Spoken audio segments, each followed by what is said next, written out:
आसमान में एटमी मिसाइल से धमाका, समुद्र में परमाणु पोसाइडन टॉर्पीडो लॉन्च।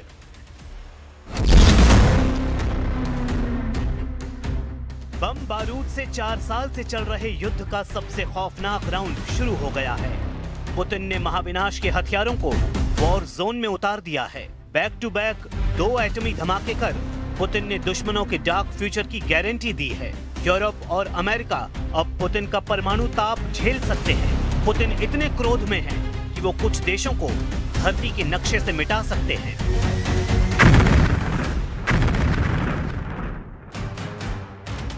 ये है एटमी टॉर्पीडो पोसाइडन। ये है पुतिन का नया परमाणु हथियार। ये है दुनिया दहलाने वाला एटमी लड़ाका। ये है ट्रंप का कलेजा कंपा देने वाला धमाका। परमाणु हथियारों की टेस्टिंग का तूफानी दौर शुरू हो गया है। पुतिन ने बैक टू बैक डबल धमाका कर प्रेसिडेंट ट्रंप को भड़का दिया है।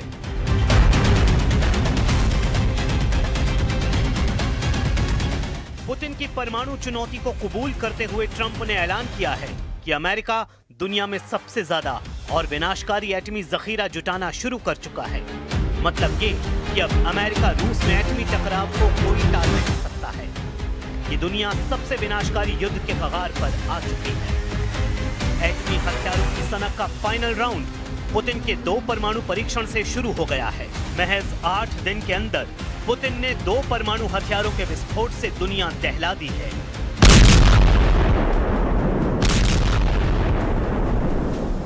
अक्टूबर को रूस ने परमाणु पावर से लैस बुरेवेस्तनिक क्रूज मिसाइल का परीक्षण किया।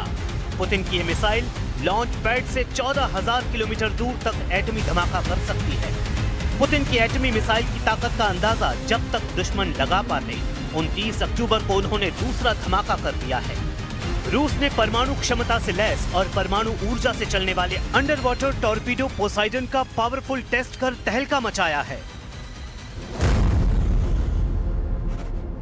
पुतिन की परमाणु पावर के डबल होने की जानकारी मिलते ही ट्रंप तिलमिला गए हैं।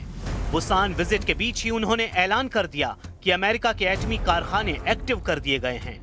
ट्रंप ने पुतिन को धमकी दी है कि अमेरिका सबसे ज्यादा और शक्तिशाली परमाणु बमों का गोदाम बनाना शुरू कर रहा है। Seem to all be nuclear testing. We have more nuclear weapons than anybody. We don't do testing. You know, we've halted it many years ago. But with others doing testing, I think it's appropriate that we do also. Any details around the testing, sir? Like where, when? It'll be announced. You know, we have test sites. It'll be announced.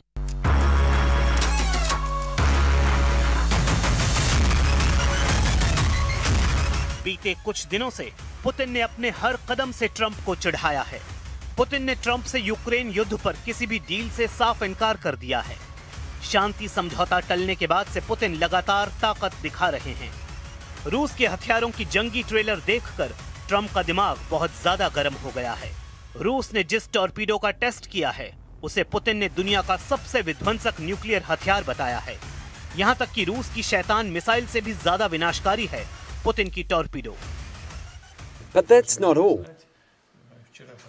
You should know, yesterday we conducted another test of another promising system. This is the Poseidon unmanned underwater vehicle, also with a nuclear propulsion system.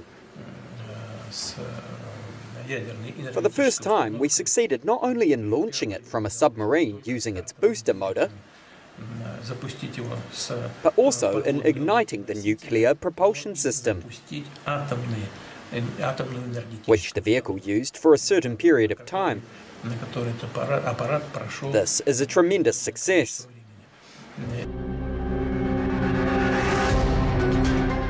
सबसे डरावनी बात यह है कि एक बार अगर Poseidon का trigger दब गया तो फिर सर्वनाश होने से कोई रोक नहीं सकता है। पुतिन ने जिस परमाणु पावर से लैस टॉर्पीडो पोसाइडन का सफल परीक्षण किया है वो हथियार टॉर्पीडो और अंडर वाटर ड्रोन का बेजोड़ नमूना है। इसकी रेंज करीब 10,000 किलोमीटर है और ये 185 किलोमीटर प्रति घंटे की रफ्तार से दुश्मन पर वार करता है। पोसाइडन लगभग 20 मीटर लंबा, 1.8 मीटर व्यास वाला और 100 टन वजन का है। इसमें 2 मेगा टन का वॉरहेड हो सकता है। इसकी पावर इतनी ज्यादा है कि इसके विस्फोट से रेडियो एक्टिव लहरें बन सकती हैं, जिससे समुद्र किनारे के शहर रहने लायक नहीं बचते। पुतिन ने बताया कि पहली बार यह हथियार पनडुब्बी से लॉन्च किया गया। पुतिन ने दावा किया है कि रूस की सबसे विस्फोटक मिसाइल सरमट SSX-29, जिसे नेटो फोर्स शैतान नाम देती है, उससे भी विनाशकारी है टॉर्पीडो पोसाइडन। Мощность Посейдона значительно превышает мощность даже самой нашей перспективной ракеты межконтинентальной дальности «Сармат». Такой в мире нет, как «Сармат». И у нас он еще на дежурстве не стоит. Скоро появится на дежурстве. Но «Посейдон» значительно превышает «Сармат» по мощности. И кроме того, по скоростям и по глубинам движения этого беспилотного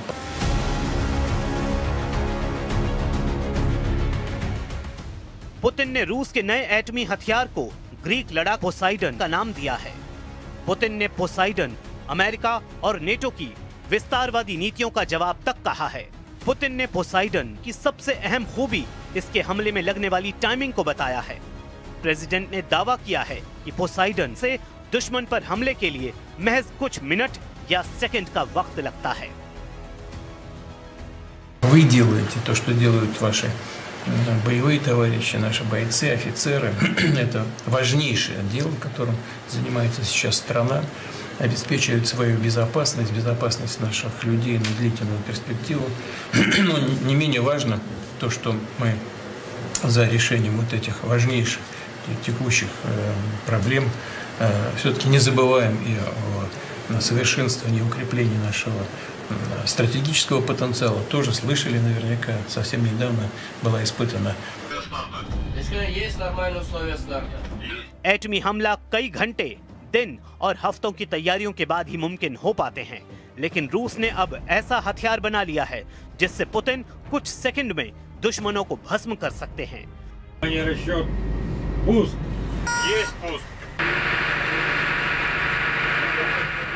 पुतिन के लेटेस्ट परमाणु शिकारी किस हद तक बर्बादी मचा सकते हैं, उसे जानकर ही रूह कांप जाती है। पोसाइडन टॉर्पीडो में 2 मेगाटन तक परमाणु वॉरहेड लगाया जा सकता है। इसके विस्फोट से समुद्र में इतनी तेज रेडियो एक्टिव लहरें उठती हैं कि तटीय शहर पूरी तरह रहने लायक नहीं बचते। रूसी सेना का दावा है कि पोसाइडन टॉर्पीडो के धमाके से लंदन जैसे 6 बड़े शहरों को मात्र 30 मिनट में दफन किया जा सकता है।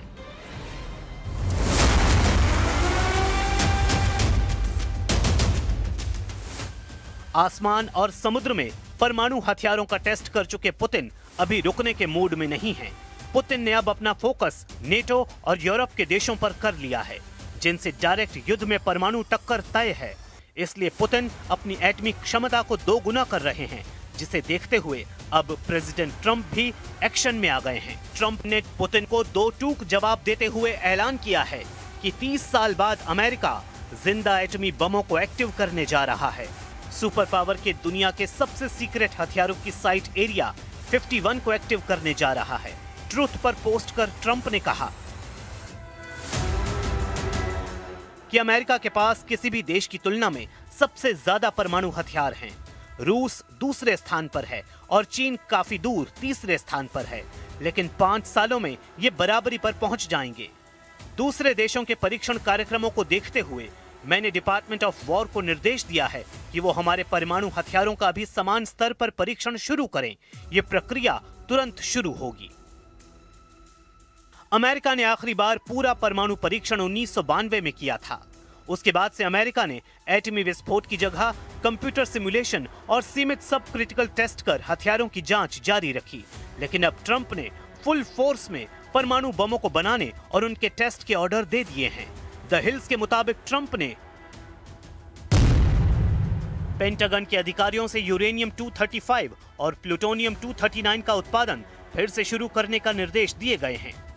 वहीं नागासाकी एटॉमिक इंस्टीट्यूशन के मुताबिक अमेरिका के पास करीब 460 टन संवर्धित यूरेनियम है।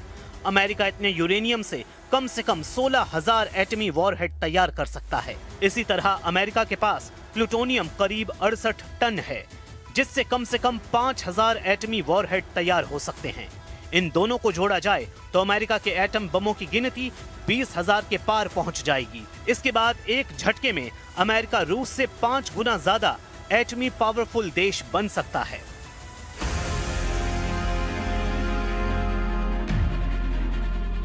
एक एटम बम बनाने में औसतन 25 किलो संवर्धित यूरेनियम की जरूरत होती है। एक्सियोस के मुताबिक पेंटागन की कोशिश जल्द से जल्द यूरेनियम परमाणु हथियार तैयार करने की है, जिससे पुतिन को परमाणु हथियारों की रेस में पीछे छोड़ा जा सके।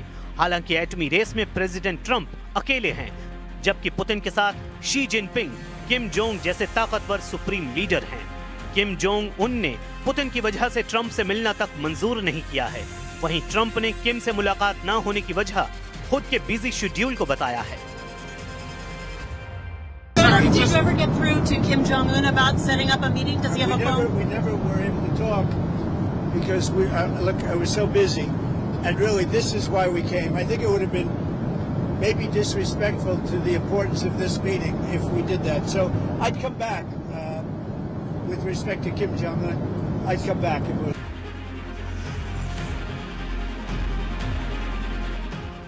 ट्रंप को उम्मीद है कि किम जोंग उनका कोरिया में ग्रैंड वेलकम करेंगे, जबकि किम ने उनकी एशिया विजिट के दौरान क्रूज मिसाइलों के धमाके किए हैं।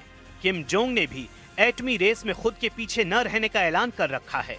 हालांकि किम के लिए सबसे बड़ी मुश्किल यूरेनियम का जुगाड़ करना है, क्योंकि परमाणु हथियार बनाने को लेकर एनपीटी का एक और नियम है।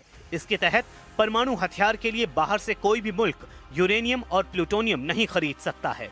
मतलब ये कि अगर किसी को नए सिरे से एटमी हथियार बनाने हैं तो उसके पास खुद का यूरेनियम और प्लूटोनियम होना चाहिए। पश्चिमी मीडिया रिपोर्ट्स के मुताबिक किम के पास फिलहाल 2000 किलोग्राम यूरेनियम है, जिससे ज्यादा से ज्यादा 47 एटम बम बन सकते हैं। लेकिन ये बात तय है कि किम के सारे एटम बम पुतिन के काम आएंगे। किम जोंग उन ने अब तक रूस का हर तरह से युद्ध में साथ दिया है। अगर पुतिन ट्रंप का युद्ध शुरू हुआ तो किम जोंग अपने सारे परमाणु हथियारों को पुतिन के लिए कुर्बान कर सकते हैं। ऐसे में ट्रंप एटमी टकराव की नौबत न आने दें, इसी में दुनिया का भला है, क्योंकि परमाणु युद्ध शुरू हुआ तो फिर धरती का वजूद खतरे में पड़ सकता है।